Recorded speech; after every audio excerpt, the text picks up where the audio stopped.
babysitter's last call, the murder that left only one clue. May 17, 2016, Blackwood, Pennsylvania. It was a quiet Tuesday evening in the suburban town of Blackwood, Pennsylvania. The kind of town where neighbors exchanged polite waves, where children played freely until dusk, and where locked doors were more of a habit than a necessity. The sky was a deep shade of indigo, the last traces of sunlight slipping beneath the horizon. The streetlights flickered on, casting long shadows over the quiet sidewalks. A gentle breeze rustled the leaves on the Mitchells' front lawn, but otherwise, the night was calm ordinary. At 6:30 p.m., Samantha Vaughn, a 19-year-old college sophomore, arrived at the Mitchells' house, just as she had done nearly every Tuesday and Friday night for the past 6 months. She parked her silver Toyota Corolla in the driveway, grabbing her canvas tote bag from the passenger seat. Inside were her college textbooks, a half-eaten granola bar, and a notebook where she scribbled her thought streams, reminders, the occasional sketch of whatever lingered on her mind. As she walked up the brick steps, she could already hear the faint sound of the television through the door. Before she could knock, the door swung open. "Sammy!"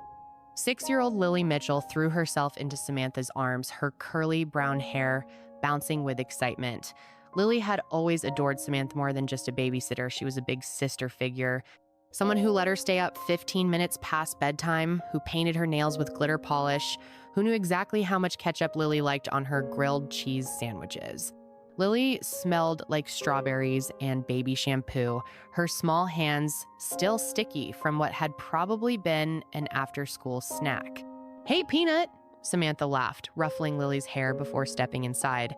The house was warm, filled with the comforting scent of baked ziti that Claire Mitchell had just taken out of the oven. The smell of garlic and tomato sauce lingered in the air. Daniel and Claire Mitchell were already dressed for their night out. Claire in a dark blue wrap dress, Daniel in a crisp button-down and blazer.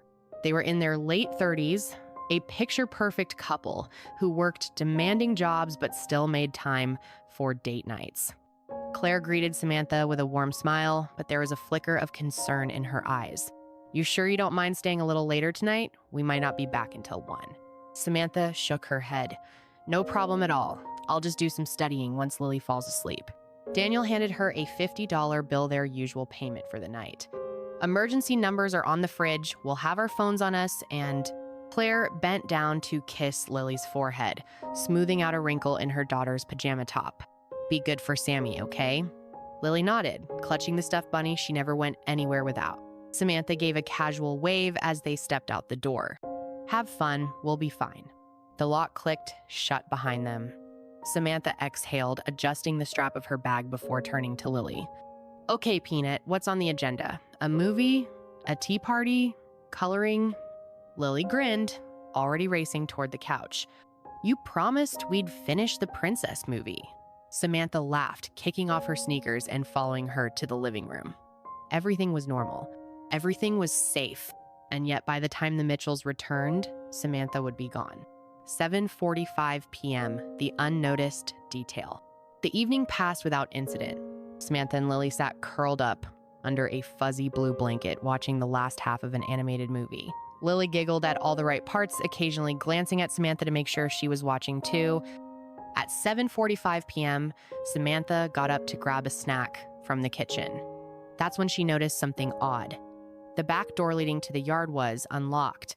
Her stomach tightened. She distinctly remembered locking it the moment the Mitchells left. It was a habit, something she always did out of instinct. For a brief second, she considered calling Daniel or Claire, but then she shook it off. She was probably imagining it. Maybe she had forgotten to lock it in the first place.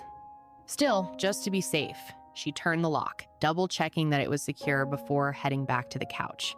What she didn't know, at 7:45 p.m., Samantha got up to grab a snack from the kitchen. That's when she noticed something odd. The back door leading to the yard was unlocked. Her stomach tightened. She distinctly remembered locking it the moment the Mitchells left. It was a habit, something she always did out of instinct. For a brief second, she considered calling Daniel or Claire, but then she shook it off. She was probably imagining it. Maybe she had forgotten to lock it in the first place. Still, just to be safe, She turned the lock, double-checking that it was secure before heading back to the couch. What she didn't know, someone had already been inside the house. 9:23 p.m., a strange noise. By the time 9 p.m. rolled around, Lily was sleepy-eyed and yawning. "All right, Peanut, time for bed." Lily whined, as expected, but didn't put up much of a fight. Samantha tucked her into bed, leaving the nightlight on, just like always. As she pulled the blanket up to Lily's chin, the little girl mumbled, "Sammy?" "Yeah, sweetheart." Lily's small brows furrowed, her voice barely above a whisper. "Did you talk to the man yet?" Samantha froze. "What man?" Lily yawned, rolling over onto her side. "The one in the hallway. He wanted to play hide and seek." A cold shiver ran down Samantha's spine. She forced herself to smile, brushing a strand of hair from Lily's forehead. "Go to sleep, Peanut. I'll see you in the morning." She flicked off the overhead light, closing the door just enough to leave a sliver of light coming through. For a long moment, she stood in the hallway, listening. Everything was silent. Too silent. Then a sound. A soft, almost imperceptible creak, like a footstep. Her breath hitched. She turned her head toward the noise. The hallway was empty. The air felt heavier, charged with something she couldn't explain. Samantha swallowed hard, shaking off the unease. Just her imagination, or at least that's what she told herself. 10:30 p.m., the shadow in the mirror. After finishing up some reading at the kitchen table, Samantha decided to get ready for bed. She walked into the downstairs bathroom, flipping on the light. The mirror was fogged slightly from Lily's earlier bath, a smudged handprint near the bottom. She reached for her phone, snapping a quick selfie in the mirror, a habit she had developed, not for vanity, but simply out of boredom. As she glanced at the screen, her heart nearly stopped. Behind her, in the dim reflection of the open bathroom door, stood a figure. Tall, motionless, just standing there, watching. A sharp gasp escaped her lips as she spun around, but the hallway was empty. Her hand shook as she clutched her phone, staring back at the photo. But there was nothing there, just an empty doorway. She exhaled a shaky laugh, brushing it off as paranoia. But she should have trusted her instincts, because by the time 11:17 p.m. arrived, she would be calling 911. And by the time police arrived at the house, she would be gone. 11:17 p.m., the call to 911. The clock on the microwave blinked 11:17 p.m.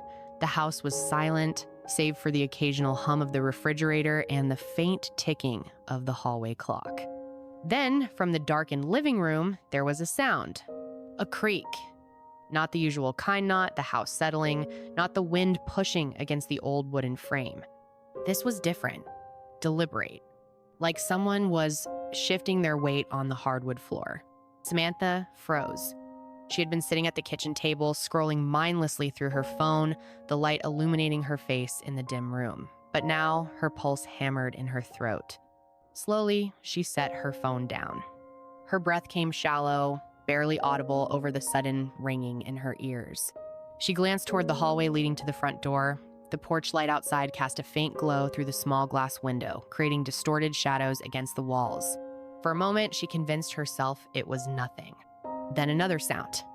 A soft shuffling, like the brush of fabric against the wall. Her stomach clenched.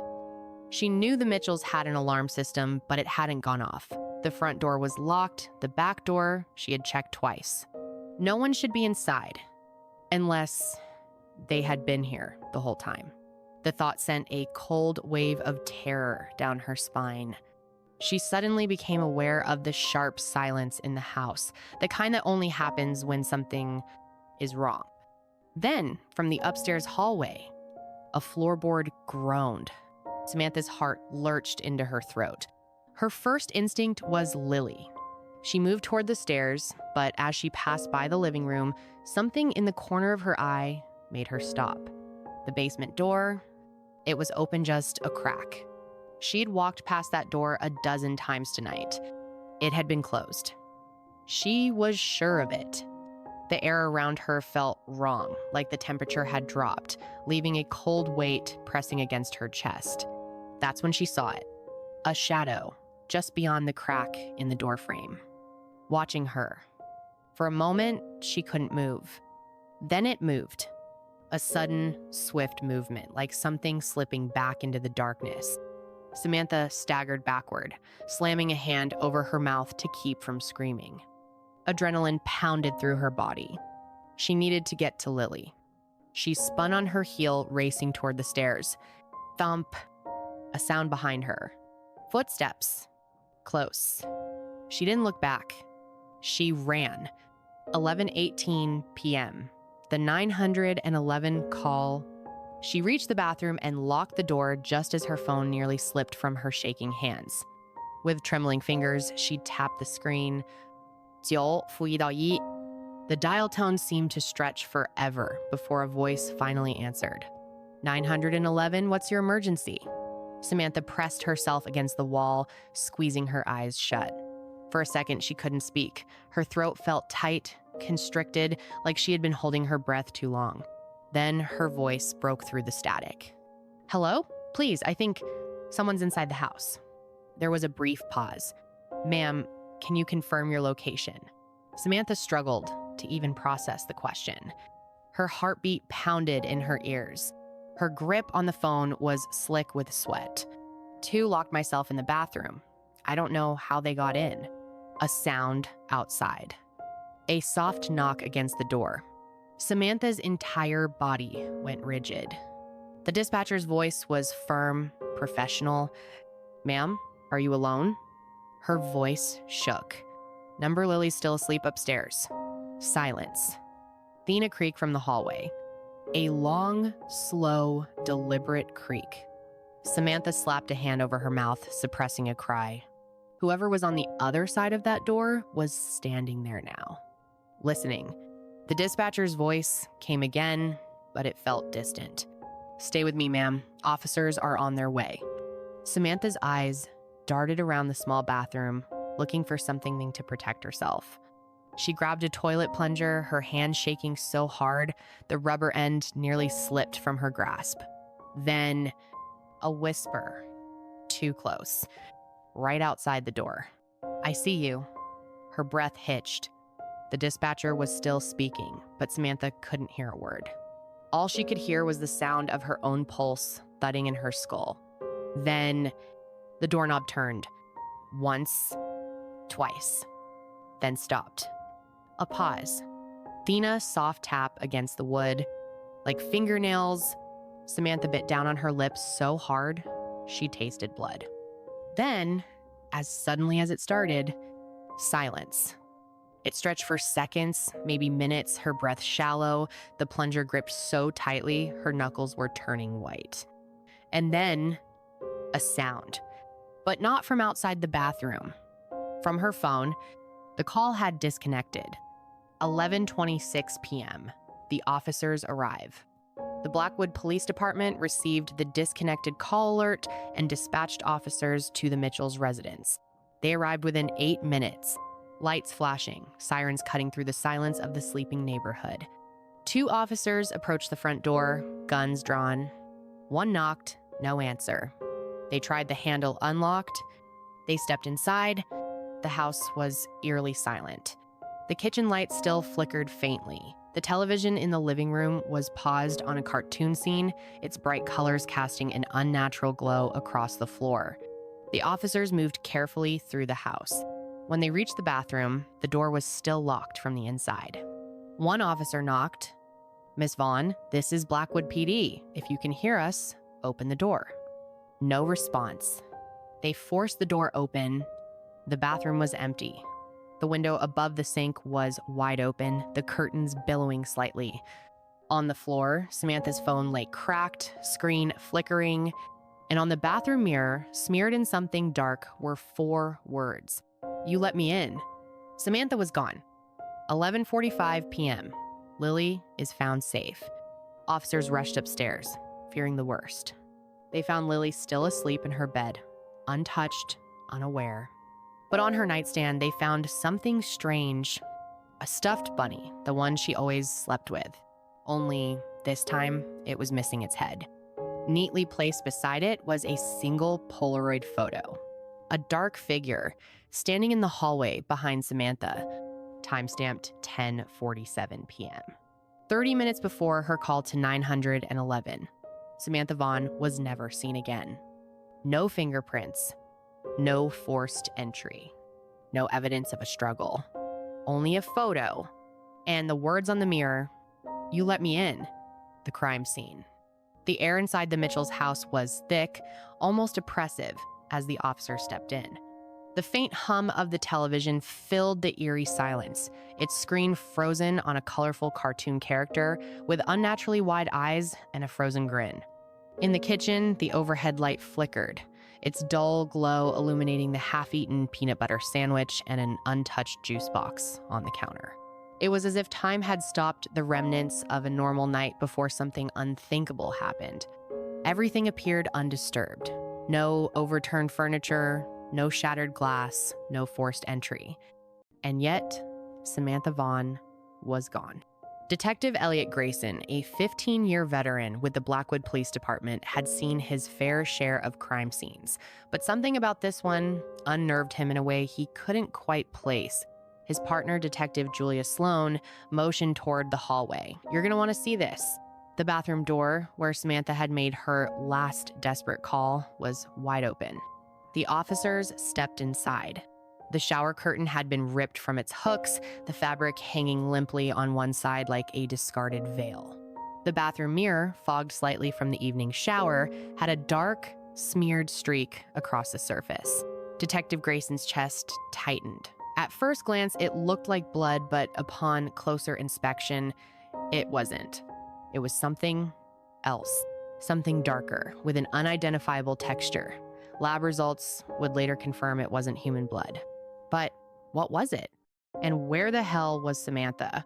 There was no struggle, no overturned objects, no trail leading outside. It was as if she had simply vanished. The only clue. "Sir, you need to see this." A forensic technician stood near the bathroom doorway, holding up a cracked iPhone in a gloved hand. Samantha's phone. Detective Grayson took it carefully. The screen was spiderwebbed with fractures, the back slightly dented from where it had been dropped. The last thing recorded, a photo taken at 11:16 p.m., 1 minute before she called 911. Grayson tapped the screen to open the image. At first, he saw nothing. A blurry, grainy shot, likely taken in a rush. The lighting was dim, the only illumination coming from what appeared to be the bathroom mirror, reflecting the hallway behind her. But as he zoomed in, his stomach lurched. In the reflection, behind the partially open door, stood a figure. Not fully visible, but enough to send a wave of cold dread through the room. The figure's face was obscured, almost as if it had been blurred on purpose. But the shape was unmistakable tall, inhumanly thin, its posture unnatural, almost contorted. And then there was the most chilling detail. The figure's handy, if you could call it, that was pressed against the doorframe. Fingers too long, as if they had been stretched beyond normal proportions. Detective Grayson lowered the phone, his pulse quickening. Samantha had unknowingly captured her last moment. And whatever was in that photo, had been right behind her. The investigation, a dead end. Despite an exhaustive investigation, the case hit one dead end after another. No fingerprints, no signs of forced entry, no physical evidence. Neighbors were interviewed, but no one had seen anyone enter or leave the house that night. The security footage from the front door, disabled. At exactly 11:10 p.m., 7 minutes before Samantha's call, the footage cut out. The Mitchells' home security system had never failed before, yet someone or something had wiped the last few minutes of footage clean, as if they knew exactly what they were doing. The only witness, Lily's chilling words. With nowhere else to turn, detectives brought in the only person who had been inside the house that night, Lily Mitchell. At 6 years old, Lily was too young to fully understand what had happened. She had slept through everything, untouched, safe in her bed. Or so it seemed. Detectives gently questioned her, careful not to frighten her. At first, she said she didn't remember anything. But then she said something that sent chills through every investigator in the room. Sammy was playing hide and seek, but she didn't know the other man was playing too. The words hung in the air, heavy and suffocating. Detective Sloan leaned forward. "Lily, sweetheart, what other man?"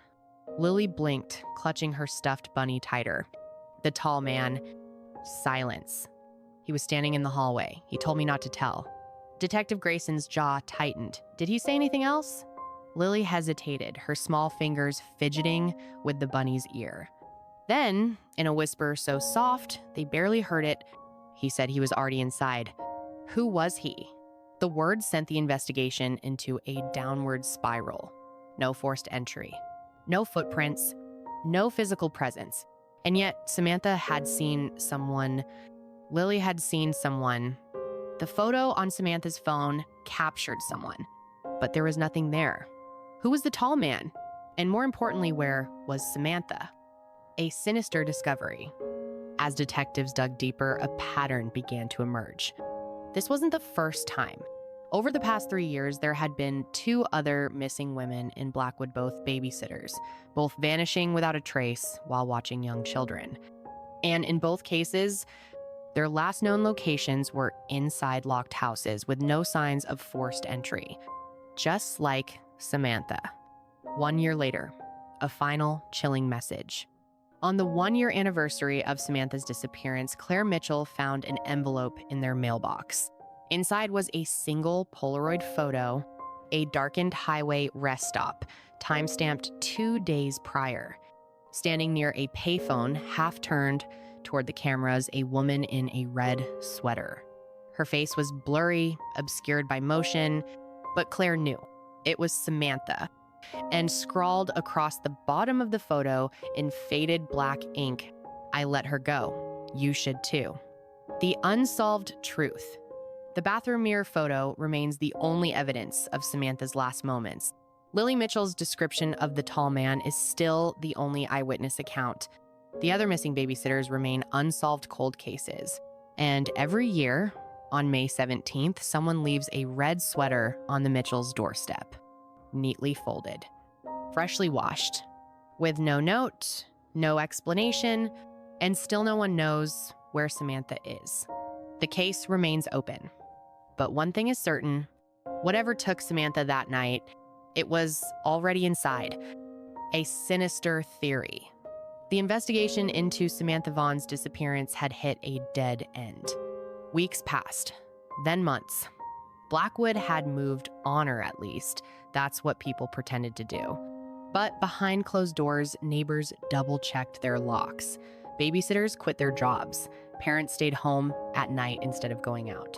Because even though no one could say it out loud, everyone in town knew whoever took Samantha was still out there. Then a disturbing discovery shattered the eerie silence surrounding the case. The message is, Samantha had been watched. Detectives retrieved her phone records and discovered that for months leading up to her disappearance, she had been receiving anonymous text messages from a burner phone. They weren't threats. They were worse. They were casual, familiar, like someone who had been watching her up close. "I see you.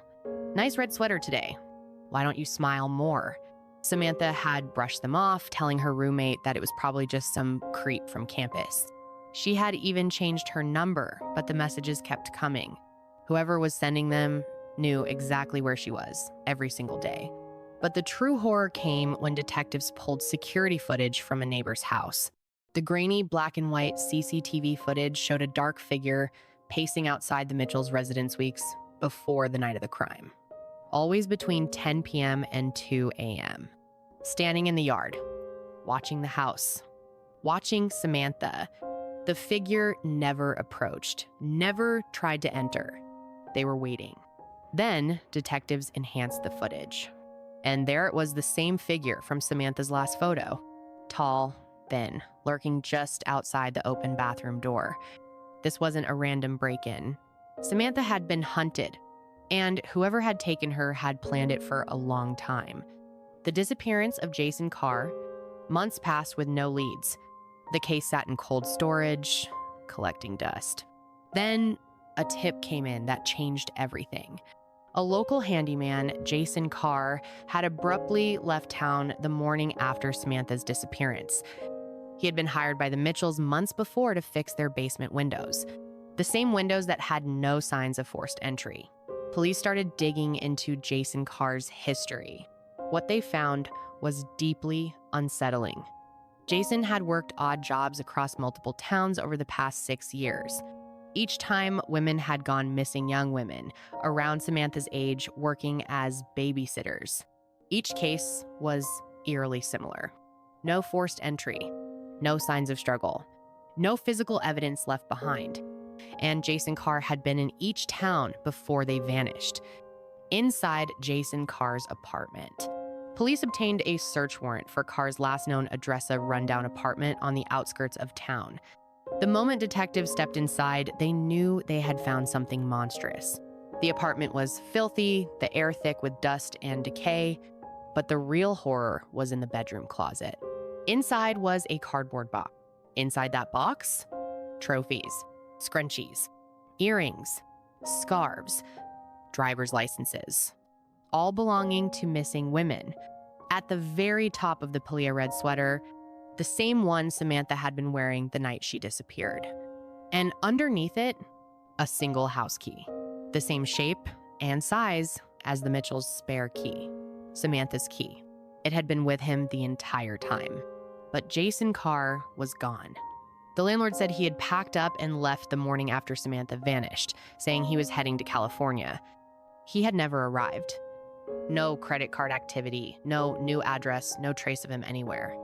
Jason Carr had disappeared just as suddenly as Samantha, and the FBI believed he wasn't done. 1 year later, a final chilling message. The 1-year anniversary of Samantha's disappearance was a gray, rainy morning. Claire Mitchell had barely slept the night before, haunted by dreams of the girl she had trusted with her child, the girl who had saved Lily's life at the cost of her own. That morning, when she stepped outside to get the mail, she noticed something strange. A plain white envelope resting alone in the mailbox. No return address, no stamp. Her hands trembled as she opened it. Inside, there was only one thing: a Polaroid photo. At first, it was too blurry to make out. Then Claire's stomach dropped. It was a highway rest stop, the kind you'd find along a deserted interstate. And standing there half-turned toward the cameras, a woman in a red sweater. Her face was blurry, obscured by motion. But Claire knew it was Samantha, or at least it looked like her. But then she flipped the photo over.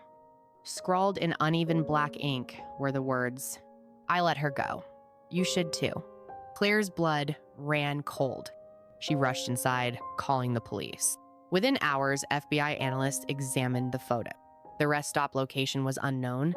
No identifying signs, no visible license plates, nothing. Like it had been deliberately chosen to leave no clues. And as for the woman in the red sweater, police never confirmed if it was really Samantha. The unsolved mystery. The case remains open. Jason Carr was never seen again. Samantha Vaughn was never found. And the other missing babysitters, still gone. But every year, on May 17th, Claire Mitchell receives another envelope. Inside, a single Polaroid. Each year, the photo is Differenta parking lot, a gas station, an empty road, and always a blurry woman in a red sweater. No note, no return address, just the image. Waiting, watching. And Claire knows whoever took Samantha that night is still out there, and they're never gonna let her go. The case remains open. The FBI still considers Jason Carr a primary suspect, but without a body or definitive proof, they cannot close the case. And so every year, Claire Mitchell keeps the photos. She lines them up in order, one after the other, searching for something. A clue, a pattern, anything. And each year, the question remains, is Samantha Vaughn alive? Or is someone playing a game that will never end? Final thought, if you ever hear someone pacing outside your house at night, if you ever receive a text from an unknown number, if you ever feel like someone is watching you, maybe they are. And maybe They're already inside, and the town of Blackwood, Pennsylvania ever felt safe again. Epilogue: The Unsolved Truth. It has been 7 years since Samantha Vaughn vanished without a trace. Her case remains one of the most disturbing unsolved disappearances in Blackwood's history. Detectives, forensic experts, and even private investigators have combed through every possible lead, and yet nothing. No body, no DNA evidence, no witnesses beyond Lily Mitchell, who was only 6 at the time, and no explanation for what truly happened in that house. The photo in the mirror remains the only clue, a grainy, distorted reflection of a shadowy figure lurking in the bathroom doorway. A figure that no one could identify. A figure that may not have even been human. But some believe the truth is far darker than a simple murder. Because every year, on May 17th, the anniversary of Samantha's disappearance, someone leaves a red sweater on the Mitchells' doorstep. Neatly folded, freshly washed, no note, no explanation, no fingerprints, and still no one knows where Samantha is. Strange occurrences. The Mitchells' house. After the 3rd year of receiving the sweater, the Mitchells decided to sell the house and move away. But that didn't stop the strange occurrences. The new homeowners, a young couple with a toddler son, reported unsettling disturbances within weeks of moving in. The child talking to someone in his room at night, calling them Sammy. The sound of footsteps in the upstairs hallway when no one was there. The front door found slightly open in the morning, despite being locked every night. And then the babysitter incident. A local teenager hired to watch the couple's son quit after only one night. When asked why, she refused to explain in detail. She only said, "I heard something in the bathroom. I thought I saw someone in the mirror, and I swear, they were wearing a red sweater." The FBI's final report. The FBI officially closed its active investigation into Samantha Vaughn's case in 2022, classifying it as a probable homicide with unknown circumstances. But not everyone agrees. A former agent who worked on the case for over 5 years came forward in a 2023 documentary and offered a chilling alternative theory. "I don't think Samantha was murdered. I think she was taken. I don't know where and I don't know how, but I don't think she's dead." When asked to elaborate, he hesitated before saying, asterisk, asterisk. Something about this case never made sense. The lack of struggle, the missing footage, the way the cameras cut out at exactly 11:10 p.m. The fact that Lily spoke of the tall man before we even told her someone was in the house. And the sweaters, who's leaving them? Why are they always clean? Why do they never stop coming? Asterisk, asterisk. He then said something that shook even the most skeptical viewers. "If Samantha is alive, I don't think she's anywhere we can reach." When asked if he believed Samantha Vaughn had been kidnapped by a serial abductor, the agent shook his head. "I don't know if we're dealing with a person at all." The last photograph. In 2025, a true crime journalist named Erin Calloway attempted to track Jason Carr, the missing handyman who disappeared immediately after Samantha did. Her investigation led her to an abandoned trailer in upstate New York Carr's last known residence. Inside, she found something terrifying. Taped to the wall was a photograph. A Polaroid, aged and yellowed, tucked behind a loose floorboard. It showed a dark road at night, with a single gas station glowing in the distance. And standing at the edge of the highway facing away from the cameras, a woman in a red sweater. The date scribbled on the bottom, May 17, 2019. 3 years after Samantha's disappearance. And at the bottom of the photo, written in what appeared to be Samantha's own handwriting, "I'm still here." The question that haunts investigators to this day is simple. Where is here? And is Samantha Vaughn trying to come home? Final thought, the woman in the red sweater. Theories about Samantha's fate have taken a life of their own. Some believe she was kidnapped by a secretive cult, forced into a life of hiding. Others think Jason Carr was a serial stalker, but that someone or something else got to Samantha before he could.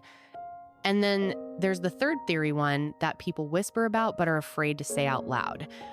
That whatever took Samantha Vaughn that night was never human, and maybe, just maybe, she isn't lost in our world anymore. Maybe she's somewhere else. And maybe she's still trying to find her way back. The case remains open. If you ever find a neatly folded red sweater on your doorstep, don't pick it up. And whatever you do, don't look in the mirror because you might not like what's standing behind you.